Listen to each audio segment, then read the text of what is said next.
Hello, I'm Brian Fox. Yeah, that's me, and this is my channel. Yep, this is it.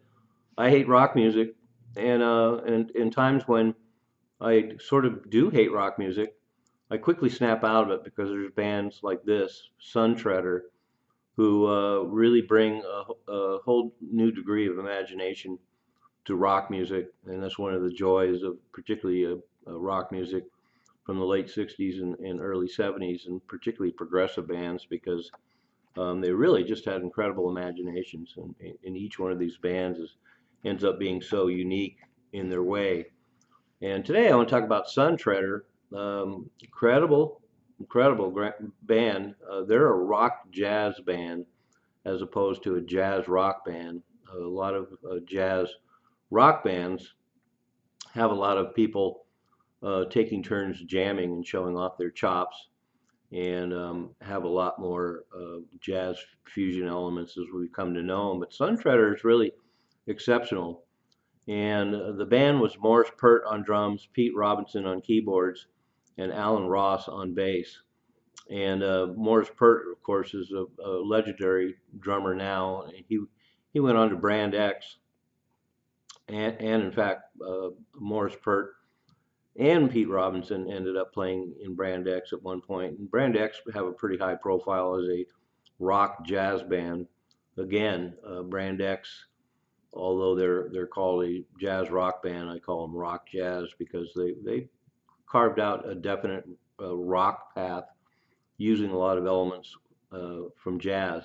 And I love bands from the early '70s that kind of mine that territory. There's a number of them like Soft Machine and Matching Mole and Quatermass, who I just did a video about. And so that's one of the connections here. Of course, Pete Robinson was in this band Quatermass, and it was basically a rock power trio that has some jazz elements and progressive elements, and was really powerful. And had a great drummer, and so now he moves on to SUNTREADER, and what a progression for him. In 2 years, he ends up in a band like this with an amazing drummer, Morris Pert. And Morris Pert really drives the single SUNTREADER album that came out in 1973. And obviously, Alan Ross is no slouch on bass either.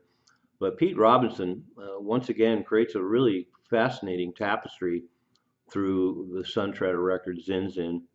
And the record is definitely driven by the drummer Morris Pert, and one of the things that makes it so exceptional. Not only is he a powerhouse rock jazz drummer with all full of all kinds of percussion surprises, but he really drives this material. But then Pete Robinson, wow, his keyboard work is very jazzy in a lot of places, but he also has spots where he creates a lot more ambient feel to him and creates a lot of sound textures that are keyboards, but kind of transcend the whole idea of a bass, drums, and keyboards band.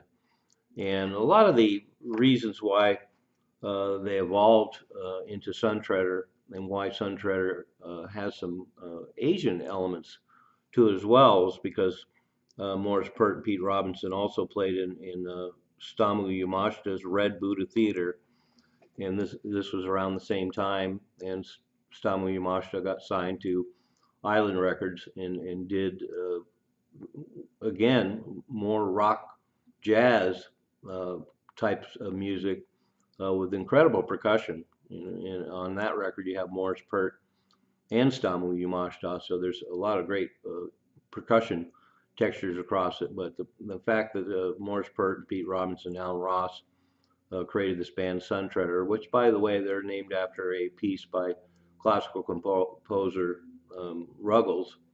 And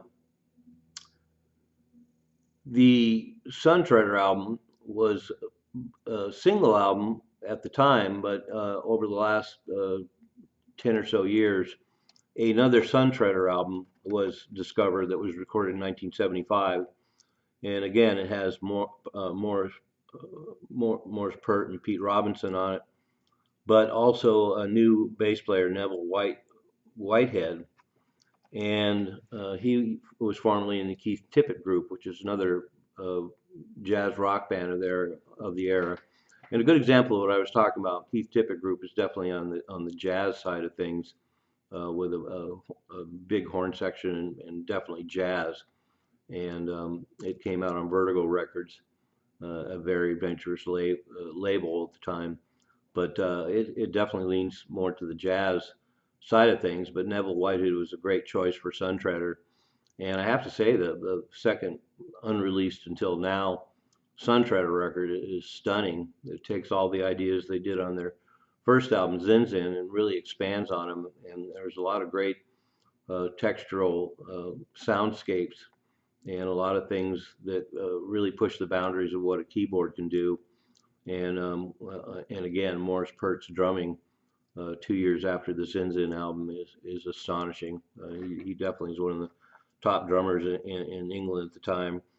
And interestingly enough, there was a precursor to SUNTREADER after Morris Pert and had left working with Stamu Yamashita, and before SUNTREADER, he had a band in 1971 called Close to the Edge, and with Robin Thompson and Andrew Powell.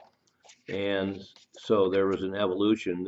Robin Thompson and Andrew Powell left, and then Pete Robinson and Alan Ross were brought in, and they became SUNTREADER. And so, this record's probably not going to be for everybody.